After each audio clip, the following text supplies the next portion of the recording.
I saw Jungle Cruise and I was thinking about doing a non-spoiler review, but here's the truth. I don't think it's worth it because a lot of my issues with this film are non-spoiler, or no, they are spoiler related. And the movie's been out a few days now. It came out over the weekend. It's Wednesday now. So I feel like if anybody wanted to go see it, they've kind of had a chance to. So I'm just going to talk about the movie now. And I'm going to talk about some spoilers. So if you don't want spoilers, click off now and the story. So what I liked about this movie was that it did have some homages to the ride, like the corny jokes the main character would say, which is The Rock's character. And he did a good job.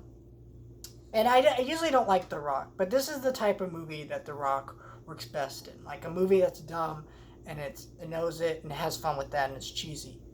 But a lot of the time, this movie, while it was cheesy, it was like, okay, I enjoyed that, and I was having fun, like the fact that he was making the corny joke. And then sometimes this movie went too far. And where it went too far was like the first scene with The Rock, right? He's doing a little show with these people, and he's going through this like little thing in the jungle, and he is running into this branch, and the people are trying to warn him. So he swings around, and he's kind of monologuing to himself, and he goes, "Where were we?" And then when somebody goes, "About to die?" Like, that's just not funny. It's just too cheesy, and it's just like, there's cheesy in having, cheese has to have a limit, and that was just too far. This movie was, there was a couple of moments like that. But for the most part, I thought the tone of this movie worked until we got to the third act. I really enjoyed The Rock and Emily Blunt's chemistry. They played off each other really well until the third act. And yeah, I thought while this movie kind of took some elements from The Mummy, Indiana Jones, and Romancing the Stone, a lot of that was fun. I think a lot of it, those three elements worked. Now let's get into the third act, where this movie fell apart. So, basically, The Rock, throughout the whole film, is pretty hinted to have this connection with with this little arrowhead that our lead character is trying to, use to go find this flower that can heal people and crap. And that's cool. I like that idea, right? I like that she's doing. I like that, I like that kind of idea of this main character doing something very selfless. Feels a lot like Indiana Jones, But then, what I don't like is The Rock's part of it. See, The Rock was really fun in this movie. But that's because The Rock was in this movie, playing a goofy character. He was making jokes. He was having fun. And what this twist does is it adds depth to a character that should have never had depth. Because now the Rock stops doing the fun that he's supposed to be doing. He starts doing, I'm going to try to tug on the heartstrings. And it's like, you are not an actor. I know a lot of people might get mad at that because he is an actor technically. But here's the thing. The Rock is not a talented actor. He's a WWE star. What he works best at is playing off charisma, because that's what he did with wrestling. That's what he's good at. So he did a lot of that really well in this movie. But then when they started giving him this backstory about the Spaniards and all this stuff, it was like, I don't care. The scenes that they were showing that backstory felt overly sappy. They felt like they were trying to drag this emotion out of you that was just worthless. It's like, why are you doing this? I don't care. And then it also removed the tension from the third act of the movie, because what they eventually reveal is that, hey, The Rock's immortal now. And I'm like, why should I care now that he's immortal? Like, he can't die.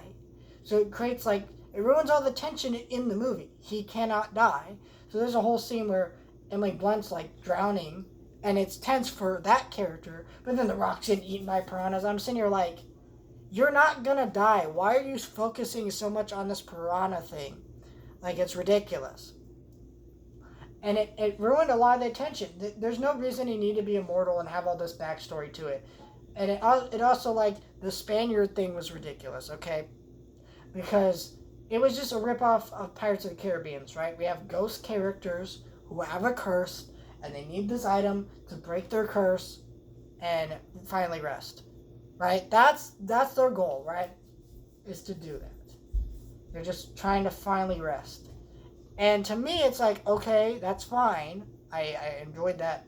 I like, but it just, that's when, the other parts of the movies felt like they were just kind of in that same genre using tropes. Like, it felt like it was using tropes from Indiana Jones, not ripping off Indiana Jones. That's what it felt like. Oh, we're ripping off Pirates of the Caribbean. This didn't need to be in the movie. And what the annoying part about those Spaniards being characters in the movie was just like, I don't understand what the point of this was, because we already had a villain who was a German, and he was and he was really funny. I forget the actor who played him. He did a really good job. He was playing into the cheesy tone of the movie. There were a couple points his character went a little bit too far when he started talking to bees and shit, and I'm like, what the hell is this nonsense? But for the most part, it worked within the movie, and he was a good villain for what the movie needed. So why did you need to add in this other plot that didn't need to be there? And I think this is one of those movies where it should have been an hour and a half. I know most adventure movies are longer than that, but it felt like there was only enough material for an hour and a half movie that they stretched out to be even longer. And because Disney executives were coming in mandating it be a certain length, and then saying, well, it must be like Pirates because that's our biggest franchise thing, and it must do this, it must do that, and it just, I don't care. And also, I think a lot of the effects were pretty iffy in this movie.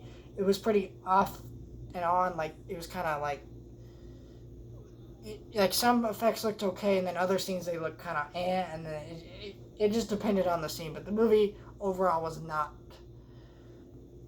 horrible. I think it was fine, but I think, as someone who went for this movie to see a dumb adventure movie, right? I wasn't expecting a good movie in the traditional sense, I guess. I was expecting like a dumb, fun adventure movie, right? I didn't like that it was trying to make me feel something, right? Because Indiana Jones doesn't try to make you feel anything. Maybe in the third one, The Last Crusade, but even then, it's not like, oh, they're trying to drag the emotions out of you. Like, that's not the goal of that movie. It's just a fun adventure movie. And that's what I enjoy about those movies, and that's what I enjoy about The Mummy. That's what I enjoy about Pirates of the Caribbean. That's what I enjoy about all these movies that this movie is taking inspiration from. But somehow I didn't understand that. It was just not a dumb, fun adventure movie like I wanted, because of that third act. The rest of the movie I really enjoyed, but I think that ending ruined it. And I saw some critics saying that the third act wasn't as good as the rest of the movie, but the reviews were like, yeah, but it didn't ruin it.